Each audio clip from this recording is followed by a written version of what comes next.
Delhi tour విజయవంతంగా ముగించుకొని వచ్చిన సంగారెడ్డి జిల్లా బీసీ జేఏసీ బృందం బీసీలకు విద్య, ఉద్యోగ, రాజకీయ రంగంలో 42% రిజర్వేషన్లు కల్పించాలని బీసీ సంక్షేమ సంఘం జాతీయ అధ్యక్షుడు, రాజ్యసభ సభ్యుడు, తెలంగాణ బీసీ జేఏసీ అధ్యక్షుడు ఆర్ కృష్ణయ్య ఆధ్వర్యంలో ఢిల్లీలో తెలంగాణ భవనంలోని అంబేద్కర్ ఆడిటోరియంలో ఈ నెల 10వ తేదీన సమావేశం ఏర్పాటు చేశారు. ఈ సమావేశానికి Sangareddy BC JAC chairman Prabhu Goud అధ్యక్షతన working chairman Gokul Krishna, convener Patlola Mallikarjuna Patil, co convener Sudhakar Goud సమావేశంలో పాల్గొని ఢిల్లీ టూర్ విజయవంతం చేశారు. సమావేశానికి పార్లమెంట్ సభ్యులు నాగరాజు, అంబిక, లక్ష్మీనారాయణ, బీరం మస్తాన్ రావు, సత్యనారాయణ, రవిచంద్ర పాల్గొని బీసీలకు 42% రిజర్వేషన్ల కోసం సంఘీభావం తెలిపారు. ఈ సందర్భంగా సంగారెడ్డి వైఎస్ఆర్ భవన్ లో మీడియా సమావేశం ఏర్పాటు చేసి మాట్లాడారు. బీసీలకు 42% రిజర్వేషన్ ఖచ్చితంగా ఇవ్వాల్సిందని, కేంద్ర రాష్ట్ర ప్రభుత్వాల నిర్లక్ష్యం మూలన బీసీల దక్కాల్సిన ఫలాలు దక్కడం లేదని ఆవేదన వ్యక్తం చేశారు. ఈ బీసీ జేఏసీ సమావేశంలో BC JAC chairman Prabhu Goud, vice chairman Kummari Sailu, working chairman Gokul Krishna, convener Patlola Mallikarjuna Patil, co కన్వీనర్లు లక్ష్మి, సుధాకర్ గౌడ్, నాగరాణి, వడ్లలత, మానస, లతా గౌడ్, కొండయ్య, పాండురంగం, గౌలీశ్వర్, శ్రీనివాస్, రామ్దాస్, నాగభూషణం, నాయి, సుభాష్, రామచందర్, రమేష్ బాబు తదితరులు జాతీయ బీసీ సంక్షేమ సంఘం అధ్యక్షులు, రాజ్యసభ సభ్యులు ఆర్ కృష్ణయ్య గారి పిలుపు మేరకు 10వ తారీఖు నాడు ఢిల్లీలో నిర్వహించిన బీసీ 42% రిజర్వేషన్ అమలు చేయటం కోసము మరి అక్కడ అంబేద్కర్ భవన్లో మరి సమావేశం ఏర్పాటు చేయడం జరిగింది. ఆ సమావేశానికి మన జిల్లా నుండి మరి గోకుల్ కృష్ణ గారు, మరి జేఏసీ వైస్ చైర్మన్, అదేవిధంగా మల్లికార్జున పటేల్ గారు, సుధాకర్ గౌడ్ గారు మరి ఢిల్లీకి మాతో పాటు పెద్దపల్లి జిల్లా నుంచి కానీ, కరీంనగర్ జిల్లా, నిజామాబాద్ జిల్లా, ఆర్ఆర్ డిస్ట్రిక్ట్, హైదరాబాద్ నుంచి అన్ని జిల్లాల నుంచి కూడా ముఖ్య నాయకులు ఈ సమావేశానికి వచ్చి సమావేశాన్ని విజయవంతం చేసినందుకు వాళ్ళందరూ కూడా ధన్యవాదాలు తెలియజేస్తా ఉన్నాము. మరి మనం ఆర్ కృష్ణన్న గారు పెట్టినటువంటి సమావేశము మరి సక్సెస్ఫుల్ అయిందని కూడా ఈ సందర్భంగా తెలియజేస్తూ, మరి ఆ సమావేశానికి దాదాపు 6 నుంచి 7 మంది పార్లమెంటు సభ్యులు వచ్చి మద్దతు తెలిపినటువంటి విషయం మరి జిల్లా ప్రజలందరూ ఒకసారి ఆలోచించారు.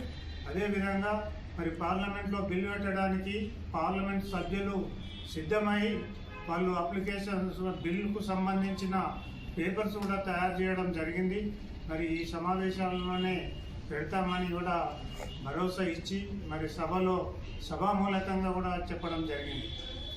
మరి ఢిల్లీలో మరి ప్రధానమంత్రి గారి దృష్టికి పోవాలంటే మరి అక్కడ పార్లమెంటు ముట్టడియాలన్న ఒక ఆలోచనతో మేమందరం ఒక నిర్ణయం చేస్తే అక్కడ కార్ బాంబు బ్లాస్ట్ అవ్వడం వల్ల అక్కడ పోవడానికి అవకాశం లేకుండా పోలీస్ వాళ్ళు నిబంధత మరి మేము పోయినటువంటి పార్లమెంట్ సభ్యులు, రాజ్యసభ సభ్యుల నివాసాల ముందు మరి ధర్నా చేసి నిరసన తెలిపి మరి 42% రిజర్వేషన్ అమలు చేయాలని నా కార్యక్రమం జరుగుతూనే ఉంటే అక్కడ పోలీస్ వాళ్ళు వచ్చి భంగం చేయడం జరిగింది.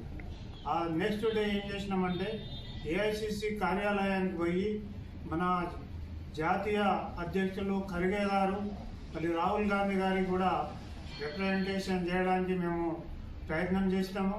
వాళ్ళు పార్లమెంట్లో సభ జరుగుతున్న సందర్భంలో వాళ్ళు కలవలేకపోయినప్పటికీ కూడా వాళ్ళ సెక్రటరీలకు మన రిప్రజెంటేషన్ కాపీ ఇవ్వడం జరిగింది. వాళ్ళు కూడా దానికి మంచి రెస్పాన్స్ ఇచ్చి తప్పకుండా చేరవేస్తామని చెప్పడం కూడా జరిగింది. అదేవిధంగా ఇందిరాభవన్ పోయి మరి అక్కడ ముఖ్య నాయకులు, తెలంగాణ రాష్ట్రానికి సంబంధించిన నాయకులు అందరూ కూడా అక్కడ కలుస్తారని అక్కడ పోతే కొంతమంది కలవడం జరిగింది. వారు కూడా 42% రిజర్వేషన్కు వాళ్ళ మద్దతు కూడా ప్రకటించడం జరిగింది. వాళ్ళందరూ కూడా మేము సంగారెడ్డి జిల్లా తరఫున, సంగారెడ్డి జేఏసీ తరఫున వాళ్లకు కృతజ్ఞతలు తెలుపుకుంటున్నాం.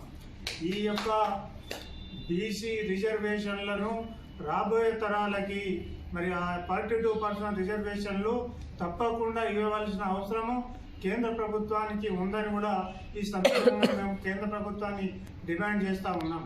యూపీఏ పార్టీలన్నీ కలిపి కూడా 42% రిజర్వేషన్కి మద్దతు తెలపాలని కూడా మేము డిమాండ్ చేస్తూ ఉన్నాం. ఈరోజు రకరకాలుగా అన్ని సంఘాలు కూడా ఒకే పదంతో ముందుకు పోతా ఉన్నాయి. బీసీ రిజర్వేషన్ల కోసం వాళ్ళు కావాలన్న ఒక పట్టుదలతోటి ఇతర సంఘాలు కూడా మరి ఢిల్లీలో కార్యక్రమాలు చేపట్టడం జరుగుతుంది. అదేవిధంగా మరి ఈ ప్రతి సంఘం కూడా 42% రిజర్వేషన్ అమలు కోసం పోరాటం చేస్తే వాళ్లకు వాళ్ళ చరిత్ర వాళ్ళ కష్టము వృధా. వివిధ పార్టీల రాజ్యసభ సభ్యులు లోక్సభ సభ్యుల మద్దతు పోరాడడం ఆయన బలమైన శక్తిగా పనిచేస్తున్న ఆర్ కృష్ణ గారు ఒకటే మాట చెప్పారు. ఇప్పటిదాకా బీసీల గురించి పాటుపడ్డా నా ధ్యేయం ఒకటే, ఏంటిది బీసీలకు 42% రిజర్వేషన్ సాధించాలని ఆయన ఘంటాపథంగా చెప్పి మాకు ధైర్యం కల్పించారు. మేము అక్కడ వెళ్ళిన దాని ప్రకారం చూస్తే బీసీల మన ఎంపీలు కూడా మాకు మద్దతు ఇస్తామని చెప్పారు. మళ్ళీ అట్లాగే ధర్నాల్లో పాల్గొనడం, మన ఏఐసీ కార్యాలయాన్ని ఓబీసీ చైర్మన్ కూడా కలిసాం మేము ఏఐసీసీ ఆఫీస్లో. ఆయన కూడా సానుకూలంగా స్పందించారు. సాయి ఈశ్వరాచార్య సంఘటన చెప్తుంటే అప్పుడు మండల్ కమిషన్లో ఒక వ్యక్తి చనిపోయినాడు. ఇప్పుడు మన విశ్వనాథ్ సింగ్ ఉన్నప్పుడు అది వాళ్ళు గుర్తు చేసుకున్నారు. అలాంటి సంఘటన పునరావృతం కాకుండా మేము చూస్తామని, దీన్ని తొందరలోనే 42% బిల్లు పాస్ చేపిస్తామని ప్రైవేట్ బిల్లు పెట్టి లోక్సభలో కాంగ్రెస్ తరఫున ప్రైవేట్ బిల్లు, యూపీఏ తరఫున ప్రైవేట్ బిల్లు పెట్టి చేస్తామని చెప్పారు. మరునాడు మేము ఏఐసిసి ఇందిరాభవన్కి వెళ్తే అక్కడ మాజీ హోమ్ మినిస్టర్ గారు, స్పీకర్ గారు శ్రీ శివరాజ్ పాటిల్ గారు చనిపోయినందున మన నాయకులందరూ అక్కడ వెళ్ళిపోవడం వలన మాకెవరి కలవడం విధంగా మనం పోరాడితే 42% రిజర్వేషన్లు సాధించుకోవచ్చని ఒక నమ్మకం అయితే ఏర్పడ్డది. ఎందుకోసమంటే ఢిల్లీలో చూస్తే మనకు సంపూర్తిగా మద్దతు ఒక 3-4 సార్లు మనం కదిలిస్తే మాత్రం ఖచ్చితంగా ఈ 42% తెలంగాణ బీసీలకు రిజర్వేషన్లు చట్టబద్ధంగా, రాజకీయ పరంగా, ఉద్యోగపరంగా, విద్యాపరంగా రావచ్చని మనం స్ఫూర్తిగా ఆశిస్తున్నాం. దానికి వాళ్ళ యొక్క అభిప్రాయాన్ని వ్యక్తం చేస్తూ ప్రైవేట్ బిల్లులు పెట్టడం కూడా జరుగుతుంది. మరి దానికి కావాల్సినటువంటి మెటీరియల్ అన్నీ కూడా సిద్ధమైనవి. దాన్ని మేమంతా కూడా మిగతా ఎంపీలను కలుపుకొని పార్లమెంట్లో బిల్లు పెట్టి ప్రైవేట్ బిల్లును మేము పాస్ చేయించడం జరుగుతుంది. మరి ఇటువంటి సందర్భంలో అందరూ కూడా ధైర్యంగా ఉండాలి, అధైర్యపడొద్దని చెప్పి మిగతా వర్గాలకు అందరికీ కూడా సూచనలు ఇవ్వడం జరిగింది. అదేవిధంగా మరి అక్కడ మన జిల్లాకు సంబంధించినటువంటి మరి మన ఆత్మహత్య చేసుకున్నటువంటి ఈశ్వరాచారి గారి గురించి కూడా ఈ ప్రస్తావన జరిగింది. ఆయనకు మరి ఆయన కుటుంబ సభ్యులకు మరి దేవుడు అన్ని విధాల ధైర్యాన్ని ఇవ్వాలని చెప్పి ఆయురారోగ్యాలు కల్పించాలని ఆ సమావేశంలో అందరూ కూడా తీర్మానించి మరి నివాళులు అర్పించడం జరిగింది. అట్లాగే ఆయనకు కుటుంబ సభ్యులకు 1 కోటి రూపాయలు నష్టపరిహారం ఇచ్చి మరి కుటుంబంలో ఒకరికి ఉద్యోగం ఇచ్చి ఆదుకోవాలని చెప్పి కూడా ఆ తీర్మానంలో తీర్మానించడం జరిగింది. అట్లాగే అక్కడ జరిగినటువంటి సమావేశం అనంతరం మేమంతా కలిసి మరి మల్లికార్జున ఖర్గే గారికి ఉంది ఒక గట్టి ప్రయత్నం.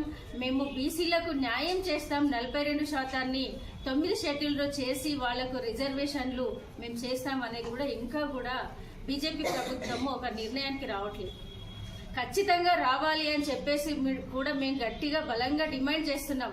ముఖ్యంగా మహిళలకు కూడా ఇంతవరకు కూడా ఎక్కడ కూడా ఏ రిజర్వేషన్లు కూడా కల్పించలేదు. 33% రిజర్వేషన్లు కల్పిస్తామన్నారు కానీ అది ఏది కూడా అమలు కాలేదు ఇప్పటి వరకు కూడా.